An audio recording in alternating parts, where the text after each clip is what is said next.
지난주에 저희들 함께 말씀을 나눈 것처럼 예수님께서 이제 곧 다시 오실 텐데요. 예수님이 오시는 그 날과 오늘 그 기간은 우리에게 주어진 유예 기간이다라고 할 수 있을 것입니다. 어떤 유예 기간이라고 말씀을 나누었나요? 예수 그리스도님 다시 오시는 그날 부끄러움과 두려움에 정신 나간 채 떨며 피멍이 들도록 가슴치는 그 날을 맞이하게 될 것인가? 아니면 잠시 잠깐은 놀라겠지만 곧 정신을 차리고 두 방망이질을 하는 이 가슴 부여잡고 그토록 고대했던 예수님 그 품에 안기기 위해서 두 팔 벌려 달려나가는 그날을 맞이할 것인가?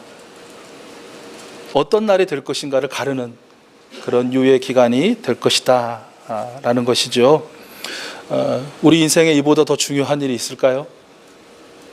우리 인생의 마지막 종착점이 되는 그때에 마지막 승부가 결정되는 그 순간을 위한 오늘의 준비야말로 어쩌면 우리 인생에 있어서 그 어떤 것 그리고 무엇과는 비교할 수 없을 만큼의 소중한 가치일 것입니다. 그런데 우리에게 한 가지 중요한 것이 있는데 그 유예기간이라는 것이 얼마냐 라는 것입니다. 그 유예기간은 보통 두 가지 통로를 통해서 우리가 맞이하게 되죠. 하나는 예수 그리스도께서 오심을 통하여 우리가 맞이할 수도 있고요. 또 다른 하나는 우리의 생명이 끝나는 날에 있을 주님의 부르심의 날, 그렇게 또 맞이할 수 있습니다. 어느 날 밤에 급하게 제가 전화를 받았어요. 아버님이 위독하시다고 이제 곧 임종을 하실 것 같다는 그런 전화를 받았습니다. 그래서 밤중이었는데 이제 이렇게 챙겨서 차려입고 임종 예배를 준비하고 나갔습니다.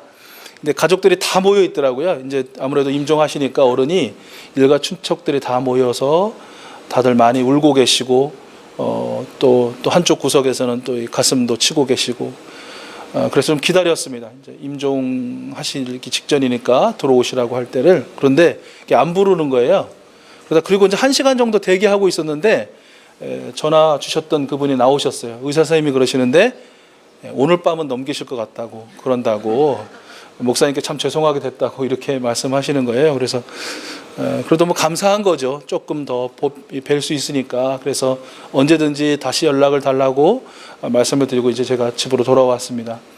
그리고 나서 한 또 일주일 정도 지났는데 또 이제 급하게 전화 오신 거예요. 그때는 낮이었어요. 낮이라서 이제 정말 오늘을 못 넘기실 것 같다고 하시니까 목사님 오셔서 임종 예배 드려주세요 해서 이제 그때도 또 이제 갔습니다.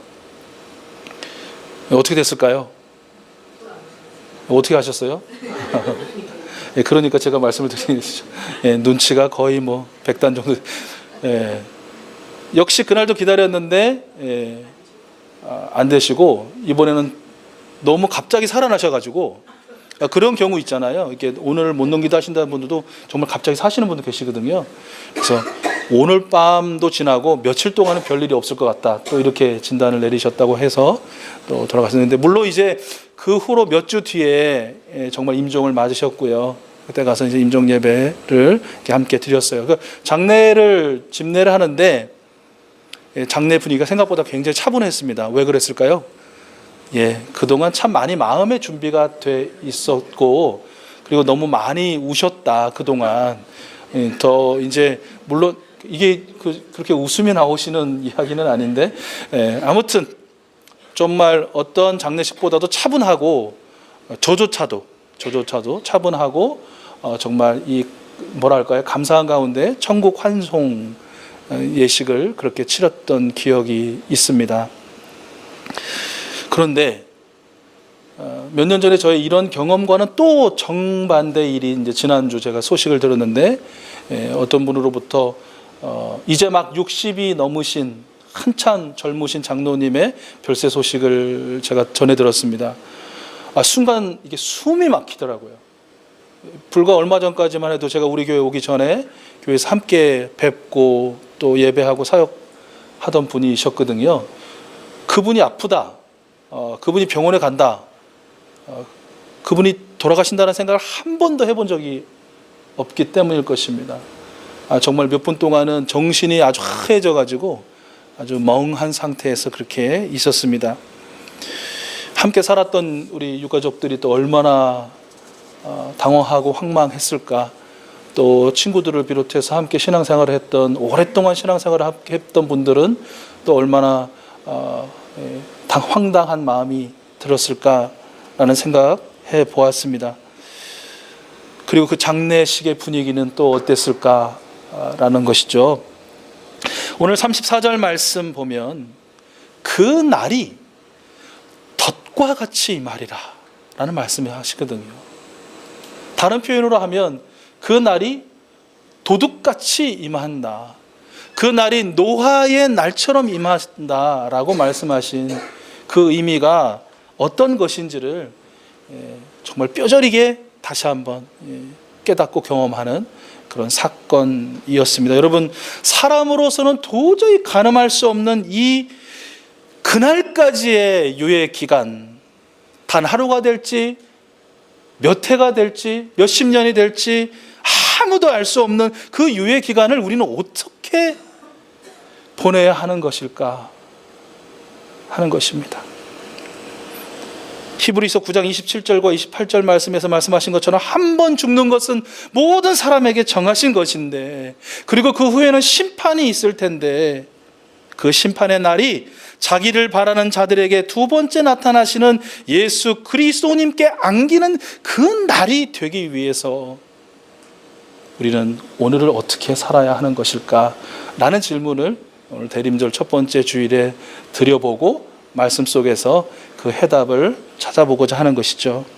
오늘 주님께서는 우리에게 하지 말아야 할 것과 해야 할 것 두 가지를 들려주셔요.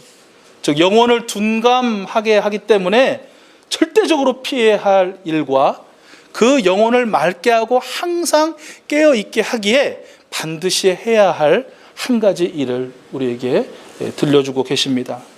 먼저는 조심할 것인데요, 즉 하지 말아야 할 것입니다. 영혼을 둔감하게 만드는 것들이죠.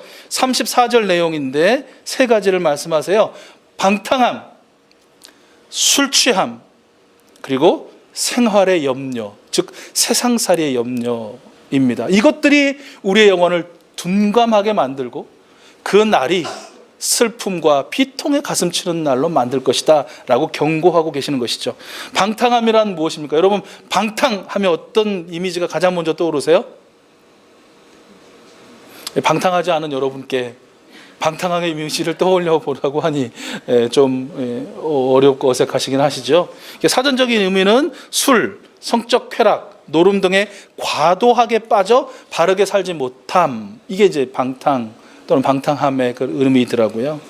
그 쉬운 번역본을 보니까 이 방탕함을 흥청망청이라고 번역해 놓은 성경도 있었어요. 그래서 흥청망청이 뭐죠? 여러분, 흥청망청이 뭔지 혹시 아세요? 네, 아시는 분들. 그래서 한번 인터넷 찬스를 써보니까 이게 흥청망청이란 말이 그 조선시대에 그 연산군 때 그렇게 만들어진, 다 아시는데 저만 몰라가지고 제가 열심히 찾아봤습니다. 그래서 그 연산군이 이제 그 선정을 베풀 때를 지나서 이분이 약간 정신이 어려워진 후로 이제 각 고을마다 소위 이제 기생을 이렇게 관리를 했는데요. 그 기생이라는 말도 그 운평이라는 말로 바꿨답니다. 기생과 운평. 듣기가 좋아서 그런지 아무튼 이름도 바꾸고, 그리고 그 중에서 특출나게 또 여러 가지 미모라든 재능이 뛰어난 그 기생들을 이제 그 한성에 이게 다 드렸는데 그 사람들을 이제 흥청이라고 불렀다고 합니다. 그러니까 이 보도하고 이것을 이렇게 좀 알려주고 있는 그 기사에도 나오지만, 역사라는 게 결국은 승자의 기록 아닙니까? 그 승자는 패자를 못되게 써야 되니까 뭐 다 100% 믿을 수는 없지만, 그의 말년에는 그 흥청이라고 불렀던 기생이 1000여 명에 가까울 정도로 그 궁을 드나들고 그 경회로에 또 이 연회를 베풀고 거기서 그렇게 술과 또 여인들의 그 치마폭에서 지내게 되었다는 것인데요. 그것을 통해서 이 흥청 때문에, 또 흥청을 그렇게 또 사랑하는 이 왕 때문에 나라가 망한다. 그래서 흥청망국이라는 말이 생겼고요. 그게 좀 지나서 흥청망청이라는 말이 오늘날까지 전해진다라고 그래요. 그래서 망청이라는 말은 한자 말이 아니랍니다. 그냥 후렴구처럼 따라 붙는. 근데 묘하죠. 흥자하고 망할 망자가 이렇게 대비되는 것 같아가지고 마치 그렇게 쓴 것 같은데 그건 아니라고 그렇게 이야기합니다. 자, 방탕함이든 흥청망청이든지 간에 왜 사람은 그렇게 될까? 왜 사람은 나자마자 나는 방탕하야 이러고 나는 사람 없잖아요. 또 살아가면서 나는 뭐 흥청망청 살 거야 뭐 이런 사람 없잖아요. 어떻게 보면 꽤나 상식적이고 또 일반적이고 우리가 소위 정상적이라고 부르는 삶을 살다가 또 어떤 면에서는 굉장히 칭찬을 받고 인정을 받고 추앙을 받은 훌륭한 삶을 살다가 어떻게 갑자기 그렇게 사람이 무너져 내린다는 말입니다. 왜 그것이 어떤 것을 기점으로 그렇게 될까요? 뭐 다양한 사람마다 다 이유가 있겠지만 한 가지를 생각해 보면 바로 그런 이유가 있지 않을까. 그것은 바로 그에게 있어서 인생의 목표라는 것, 그것이 잘못 애초에 설정되었었거나 아니면 그 인생의 목표가 아주 훌륭하게 설정되어졌지만 그러나 그 중간에 그 목표가 다른 것으로 바뀐다든지 아니면 그 목표를 다 버리고 다른 목표를 잡게 되었다든지 하는 그런 이유. 그러니까 결론적으로는 인생의 목표가 바르지 못할 때, 그리고 인생의 목표를 잃었을 때가 아닌가라는 것이죠. 그러니까 우리 존재는 한 가지 목적 때문에 창조되었습니다. 이곳에 있습니다. 무엇입니까? 하나님께서 이사야서 43장 21절에서 명확하게 말씀해 주셨죠. 이 백성은 내가 나를 위하여 지었나니 나의 찬송을 부르게 하려 함이니라 라고 말씀하셨거든요. 하나님이 우리와 모든 세상 만물을 창조하신 이유를 압축하면 그것은 바로 창조주요 구원자이신 하나님을 찬송하는 삶, 그분을 기쁘시게 해드리는 삶, 그분의 이름을 영화롭게 해드리는 삶이다 라고 확정할 수 있을 것입니다. 그런데 그런 목적을 갖고 태어난 사람들이 그것을 목적으로 삼지 않을 때, 사방을 돌아보고 사방을 다 이것저것을 목표로 삼고 목적으로 삼고 허공에다 대고 주먹질을 하고 힘을 쓰고 시간을 쓰고 건강을 쓰고 돈을 쓰고 하다 보니 결국은 어느 순간 휘청거리다가 저편 언적 한쪽 구석에 주저앉아 아스라이 꺼져 들어가는 그런 인생이 될 수밖에 없게 되더라라는 것이죠. 여러분 지금 방탕한 생활하고 계십니까? 아니면 방탕한 생활과는 먼 생활하고 계십니까? 주로 대답을 안 하시는 거는 하지 않는다고 하기는 좀 그렇고, 그렇다고 내가 깨놓고 방탕하다고 하기는 그렇게까지는 또 내 삶이 그렇지 않은 것 같아서 그 중간 어딘가에 내가 위치하고 있기 때문이다라고 생각하시기 때문에 그렇습니까? 네.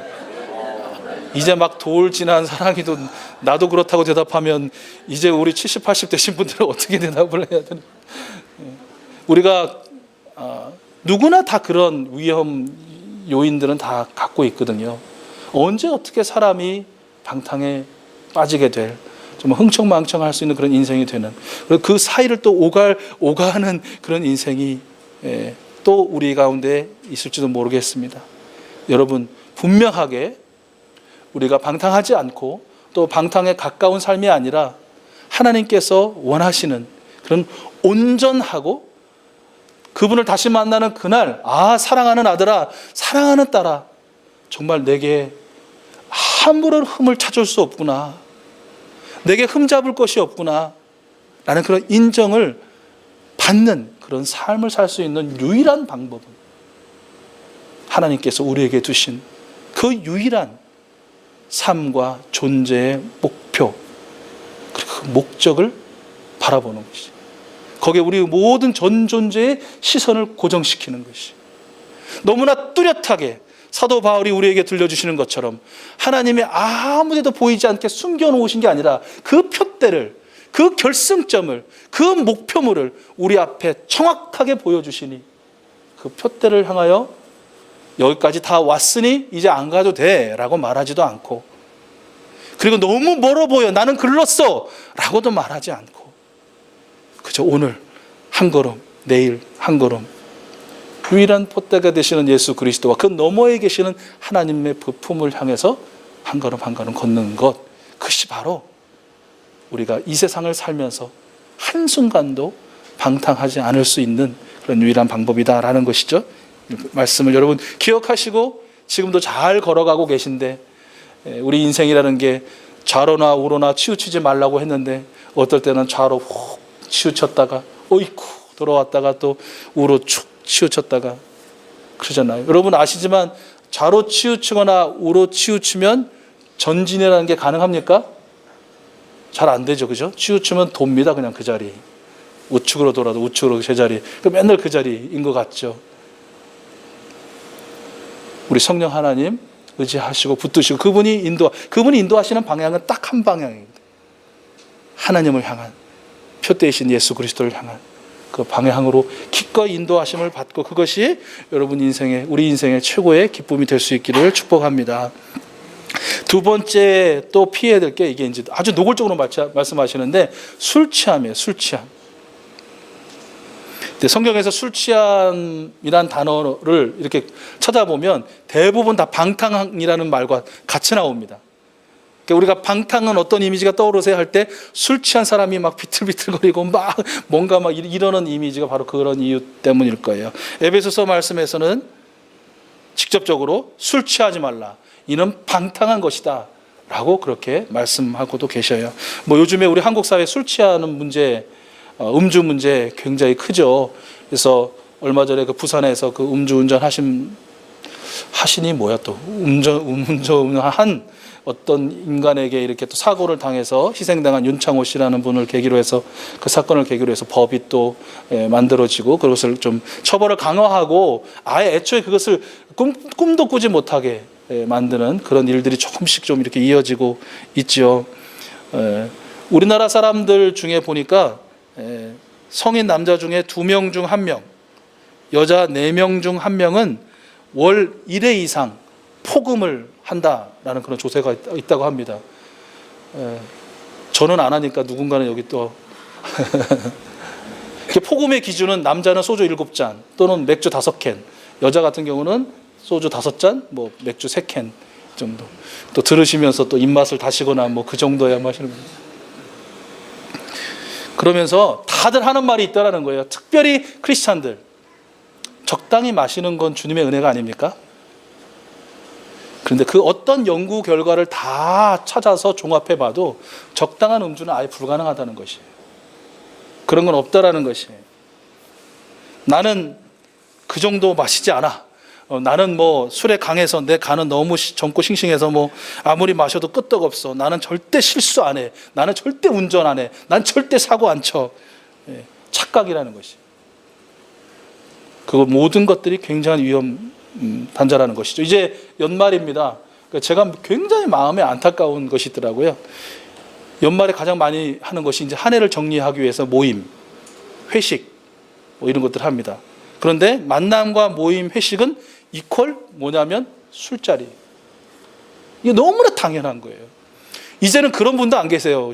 제가 청년 때, 우리 권사님, 장로님들이 아마 청년 때 그런 분들 많이 보셨을 거예요. 어떤 모임에 가면 당당하게 술잔을 딱 치면서 저는 크리스찬입니다. 저는 술을 절대로 마시지 않습니다. 이렇게 해야 된다고도 가르쳤던 것 같고, 그것이 너의 순결을 지키는 거라고도 이게 강제상에서도 우리 목사님도 자주 가르치셨던 것 같아요. 어려웠지만 정말 그렇게 하시는 분도 계셨어요. 그런데 이게 어떻게 살짝 바뀌는 줄 아세요?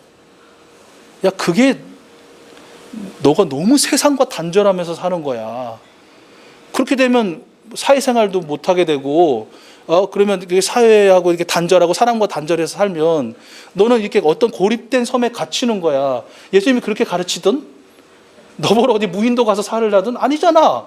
같이 어울려서 살고, 그들 또 이해하고, 용서하고, 용납하고, 또 언제든지 복음을 전할 수 있는 그런 기회를 만들고, 때를 얻든지 못 얻든지 복음을 전파하라고 그렇게 들려주셨는데, 그렇게 딱 선을 긋고 나오면 어떡해? 취지는 알겠어요. 그 내용은 좋아요. 그런데 아세요? 그렇지요 하는 순간 어떤 일이 벌어집니까? 조금 이렇게 부풀려서 얘기하면 술독에 빠져버려요. 그것이 그리고 너무나 당연하게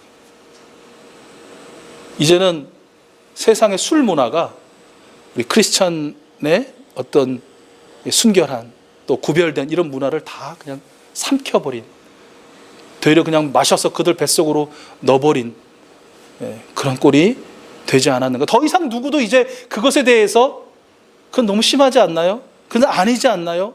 이런 방법 말고도 얼마든지 이런 얘기조차도 이제는 하지 않아요. 믿는 사람들도 그냥 좋은 게 좋은 거야. 그냥 묻어가자. 그냥 편안하게 내가 이 조직과 또 이 공동체 가운데 그냥 있으나 마나 그냥 있는 둥 마는 둥 그냥 이렇게 완전히 세상과 완벽한 타협, 그리고 그 속에 들어가게 되는 그런 시절이 되지 않았는가. 굉장히 두려운 마음이 들더라고. 이제는 아니에요. 그게 아니에요. 그래서 다시 막 술잔을 깨고 막 무슨 이렇게 추태 부리듯이 이건 안 됩니다. 막 이렇게 하라는 건 아니고요. 우리가 그토록 이야기했던 또 애썼던 구별된 사람으로 그곳으로부터 불러냄을 받았지만 다시 그곳에 보내심을 받은 교회로서 그 문화와 그 사회와 그 생명들에게 선한 영향력을 주고 자극을 주어 변혁시키라는 그 예수님의 문화 명령을 기억하고 그리고 그것에 따라서 살아낼 수 있는 우리가 되어야 할 것입니다. 그런데 이러한 권면도 금방 잊혀져 버리고 때로는 무시된다는 것이, 그것이 무서운 것이에요. 지금 이 시대 우리 익수수 가족들은 술 취함과 거리가 먼 그런 삶을 사실 것입니다. 그러나 혹시나 이 마음에 좀 찔림이 있으시다면 오늘 결단하시고 오늘 또 새로운 걸음을 시작하실 수 있기를 바라고요. 술 취한다는 것, 앞에 술만 빼면 취하는 거잖아요. 현대사회는 취하는 사회 맞습니까? 현대사회는 중독사회입니다. 술뿐만 아니라 다른 것들 마찬가지입니다. 우리가 무엇인가 중독되었다, 중독되지 않았다, 어떻게 알 수 있습니까? 굉장히 많은 시간과 물질을 거기 두고 계시면 그거 중독된 겁니다. 무엇이 되었든지 간에. 저는 하나님께 중독되었다라고 하시는 분 계십니까? 나는 하나님께 시간도 많이 드리고 물질도 많이 드리고 시간도 이게 내 모든 건강도 드리고 이러기 때문에 나는 하나님께 중독되었다. 축복합니다. 제대로 중독되신 거예요. 그리고 우리 익수수 가족들이 이 험하고 다양한 중독 사회에서 우리 하나님께 완전히 100% 속하고 그 품에 안기고 그분으로 인한 그 참 재미와 참 즐거움 가운데 참 자유함 가운데 살 수 있게 되기를 축복합니다.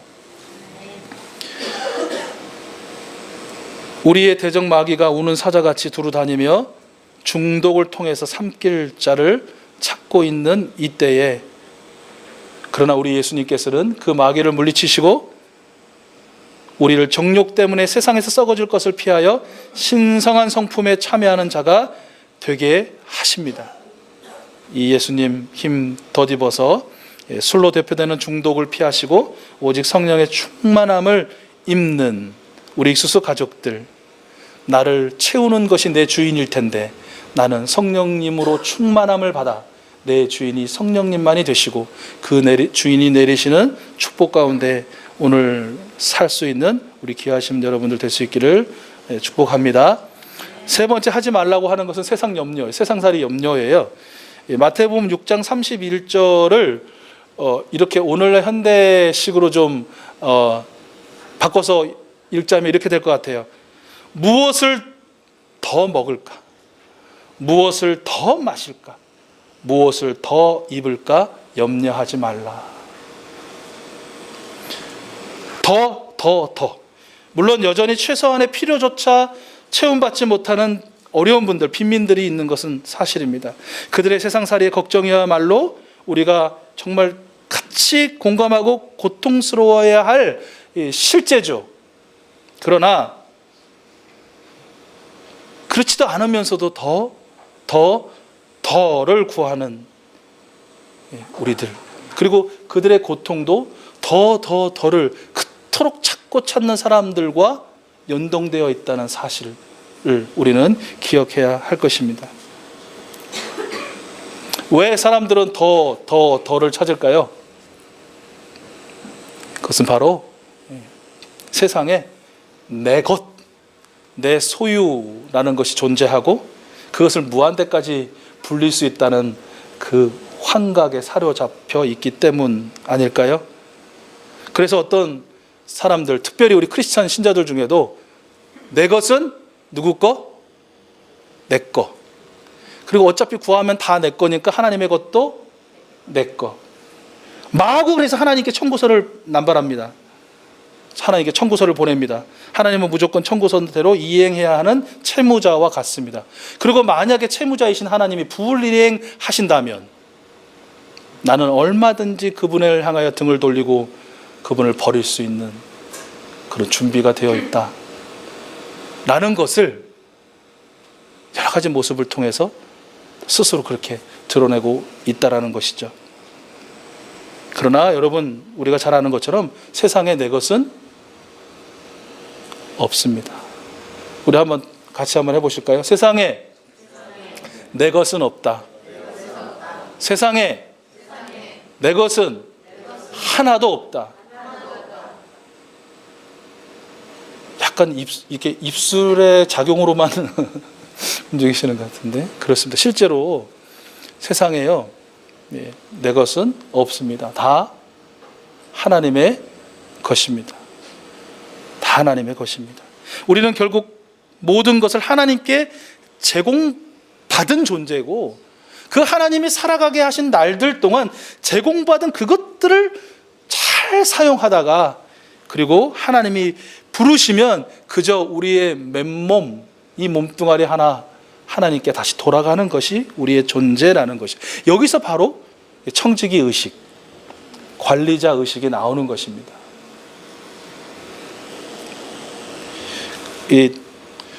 오해하지는 말고 들으세요. 이게 이제 얼마 전에 어떤 분 이야기를 좀 전해드렸는데요. 이분이 집을 옮겨가기 위해서 집을 매매를 했다고 합니다. 그런데 놀랍게 우리 집도 그랬으면 다들 그러실 것 같은데 많이 올랐답니다. 그러니까 처음 사서 몇 년 지나서 집을 옮기는데 그 몇 년 사이에 많이 집값이 올랐대요. 그래서 이제 매매를 하면 무엇이 생깁니까? 그걸 뭐라고 불러요? 지금 여기서 방금 말씀하신 것 같은데 하여튼 있잖아요. 내 살 때와 지금 현재 값 요거 차이 요거. 근데 그분의 그 고백이 그건 거예요. 그 차액은 내 것이 아니라는 느낌이 든다는 것이에요. 참 보기 드문 분이죠, 현대. 그래서 이거를 어떻게 해야 할까? 고민이 들고, 그러나 자기도 사람인지라 그래서 다 어떻게 하기는, 왜냐면 또 가족들하고 막 이래서 뭔가 좀 일부는 좀 하나님께 올려드리고 싶은 그런 마음이 들더라라고까지만 그렇게 해서 저는 이제 그 이야기를 전해드리면서 와, 진짜 신기한 분이다. 보기 드문 분이다. 어떻게 그런 생각을 할 수 있지? 결국은 이건 재수가 좋아서, 운이 좋아서, 내가 땅을 잘 보고 집을 잘 봐서, 또 시대를 잘 태고 나서 뭐 등등등. 와, 대박, 꿀꺽, 이 말이 어울립니까? 좀 속되긴 하지만 와 대박 꿀꺽 나한테 다 이렇게 되는데, 그것이 내 것이 아니라는 그런 마음을 들게 한 것은 그 자신의 힘은 아닌 것 같아요. 그 자신의 의식이라든지 이런 것들은 아닌 것 같아요. 분명히 그 사람 안에 계신 성령님의 역사하고 또 은혜가 아닐까라는 것이죠. 그리고 그 의식이라는 거 결국은 이렇게 따지고 들어가면, 지금 내가 여기를, 이 집을 내가 매매를 했고 또 살고 다음에 옮기면서 그 어떤 차익이 생기고 뭐 이런 것들이지만, 결국 이 모든 것들은 내가 주인이다라고 생각하면 그런 마음이 안 들죠. 말씀드린 것처럼 그의 마음에 하나님으로부터 부여받은 이 관리인, 선한 관리인, 선한 청지기의 의식이야말로 그런 마음을 여는, 그런 마음을 깨닫게 하는, 그런 마음을 고백하게 하는 그런 불씨가 아니었나라는 것이죠. 먹고 살게 하셨으면 먹지 못하고 살지 못하는 이들을 돌아보고 그들로 먹게 하고 살게 하라. 그리하면 이 모든 것들을 더하시는 하나님의 약속의 성취를 체험하게 될 것이다 라고 우리 주님은 말씀하고 계시는 것입니다. 방탕함, 술 취함, 그리고 세상살이의 염려, 이것들은 우리의 영혼을 둔감하게 하고 마지막 날 비통한 가슴 치는 날을 맞게 할 이유가 될 것입니다. 그런데 이와는 반대로 우리의 영혼을 맑게 하는 일, 그래서 예수님을 두 팔 벌려 환영할 수 있게 만드는 그 요인, 그것은 36절 말씀하신 것처럼 항상 기도하며 깨어있는 것입니다. 깨어있어 늘 기도하라라는 것이죠. 여러분, 뭐 매번 얘기했으니까 좀 압축해서 얘기하면, 기도하는 게 왜 중요하죠? 기도하는 게 왜 중요합니까? 기도는 하나님과의 교제, 사귐이기 때문에, 하나님과의 데이트예요. 하나님과의 연애이기 때문에 그래요. 아시는 것처럼 사귀는 사람, 연애하는 사람, 데이트하는 사람, 항상 교제하는 사람이야말로 그 대상자를 알아갑니다. 그 대상자를 이해하게 됩니다. 그 마음을 봅니다. 그리고 그의 마음에 맞춰서 행동하려고 당연히 노력하게 되죠.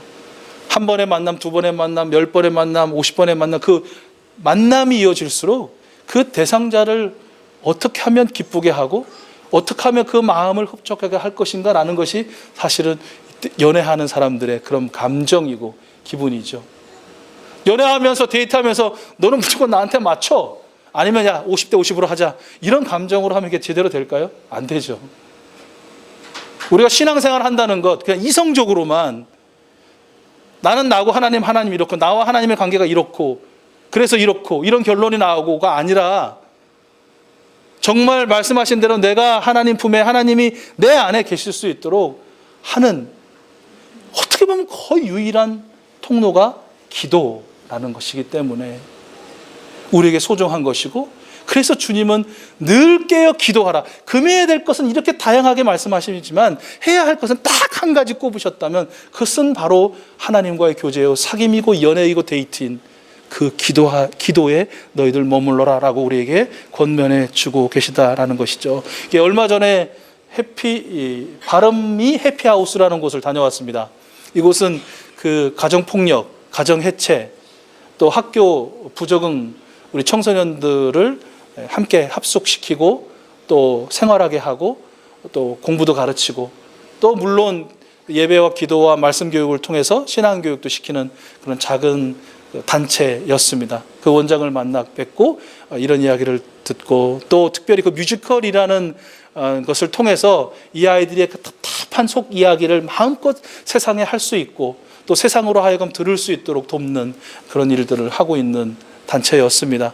그곳을 가서 기도하고, 또 뭐 세상에서 보면 적은 금액이지만 그러나 정성을 다 모아서, 작은 정성이지만 모아서 또 전달하는 그런 시간을 가졌는데요. 그것을 한 교회가 어떤 교회일까요? 이거 한 교회가 어떤 교회일까요? 익수수 교회밖에 없죠. 제가 뭐 다른 교회 목사입니까? 다른 교회 가서 그거 하게. 익수수 교회 중에도 어떤 단체일까요? 네, 여선교회. 익수수 교회, 여선교회가 이런 일을 할 수 있는 이유가 무엇일까요? 할 수 있었던 이유, 그 기도하는 사람이에요. 그렇게 그런 시설을 운영하시는 분도 그렇고, 그 시설 운영하는 그 시설을 들었을 때 그래요, 아우 잘하네요, 그냥 박수 쳐줄게요 정도가 아니라, 그래도 발걸음을 해서 뵙고 축복하고 중보하고 작은 정성이라도 나눌 수 있는 것은 익수수 교회 여성교 또한 기도하는 사람들이기 때문 아니겠어요?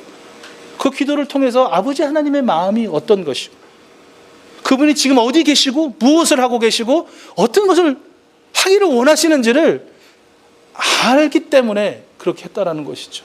우리 익수수 교회, 여성교회뿐만 아니라 남성교회도 그렇고 우리 모든 목장도 그렇고 우리 지체들도 그럴 것입니다. 바로 이것입니다.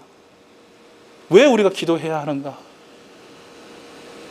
기도가 바로 우리의 모든 신앙의 이 행동, 그 근원이에요. 뿌리고 능력이고 힘이기 때문에 그렇다라는 것이죠. 오늘부터 이제 우리 대림절 기도를 시작합니다. 제가 지난주에 광고드린 것처럼 이제 이따 무작위로 이제 한 분씩 뽑아 가실 거예요. 그러면 이제 그분의 기도 제목을 보시고 매일 아침 저녁으로 기도해 주시고 또 축복해 주시면 되겠습니다. 이거 왜 하는 걸까요? 왜 하는 걸까요? 기회를 부여하는 거예요. 이렇게 해서라도 하나님과 여러분이 데이트하고 연애하고 사귈 수 있는 기회를 여러분께 드리는 거예요. 이렇게라도 안 하면 쉽지 않거든요. 인정하시죠? 제가 좀 공갈 협박 좀 하나 해야 되겠습니다. 시간이 엄청 많이 가는데 공갈 협박 좀 해야 되겠는데, 저요, 여러분 이렇게 합시다, 그리고 또 여러분 함께 합시다 라고 할 때 하지 않고 따라오지 않는 사람들 때문에 저는 절대로 실망하거나 마음 아파하는 사람입니다. 저를 그렇게 너무 대단하게 보지 마세요. 우리 목사님은 다 이해하고 몸뚱아리 큰 것처럼 마음도 넓고 하자고 할 때 우리가 조금 못하고 또 안 할 때 또 이런 저런 일이 있어서 또 못해도 다 이해해 주시겠지. 물론 이해하지 못합니다. 이해하려고 노력은 하죠. 그러나 저도 이 마음 한켠에는 어려움이 있죠. 실망이 있고 또 답답함이 있습니다. 그럼에도 불구하고 그러나 신앙생활이라는 것이 닥달하고 막 잡아 끌고 막 위에서 짓누르고 강요하고 이래서 되는 것은 절대로 아니라는 것 저 또한 잘 알기 때문에, 그래도 여기 이게 이제 그런 거 있잖아요. 여러분도 마찬가지겠지만 저한테 실망을 받거나 또 제가 여러분에게 실망을 받으면 어디로 가요? 목회로 가요. 없다. 이 십자가 앞으로 우리 하나님께로 가는 것이죠. 자, 어쨌든 그 한 사람을 위한 3가지가 됐든 5가지가 됐든 그 기도 제목을 보면서 아침 저녁으로 기도하실 때 그것이 단순히 그 사람만을 생각하는 것이 아니라 그 사람을 생각하고 그 사람을 중보하면서 그 사람과 나의 주인이신, 나의 구세주이신, 나의 주님이신 그분을 생각하고 또 그분과 대화하고 그분과 교제하고 그분과 사귀는 그런 기회가 이 또 한 달간 저희들에게 주어지게 될 것인데요. 여러분 부디 또 이것을 가지시고 또 잘 보관하셨다가 잘 보관하라고 드리는 금일봉이 아니오니 여러분 꼭 펼쳐 드시고 매일처럼 또 핸드폰으로 찍어서 핸드폰으로도 저장하시고 또 잘 보이는 데다도 좀 붙여놓으시고, 여러분 이것을 위해서, 그 생명을 위해서 기도해 주시고, 이것이 내가 한 사람을 위해서 기도하지만 제가 말씀드렸죠. 마니또처럼 1대1로 연결 안 시키고 무작위로 다 이렇게 연결시키는 것은 내가 한 사람을 위해서 기도하지만 결국은 그 한 사람을 위해서 기도함이 우리 모든 익수수 가족들 전체를 위해서 기도하는 것이 되고 우리가 다 함께 하나님 안에서 교제하는 것이 되도록 하는 그런 방법이 아닌가. 그래서 우리가 그렇게 함께 나누는 것입니다. 이것을 여러분 기억하시고 함께 기도해 주셨으면 좋겠습니다. 여러분 대림절 첫 번째 주일에 이제 곧 다시 오실 우리 예수 그리스도님께서 저와 여러분에게 당부하십니다. 명령하십니다. 방탕과 술 취함과 생활의 염려로 마음이 둔하여지는 것을 피하라. 장차 올 내 앞에서 흠잡힐 데가 없도록 깨어있어 항상 기도하고 서로 사랑하라. 이 말씀을 우리의 머리와 가슴과 손과 발에 새기고 그리 살 수 있도록 능력을 부어주시는 예수 그리스도께 오늘도 한 걸음 나아갈 수 있는 우리 모든 익수수 가족들 될 수 있기를 소원하고 또 축복합니다.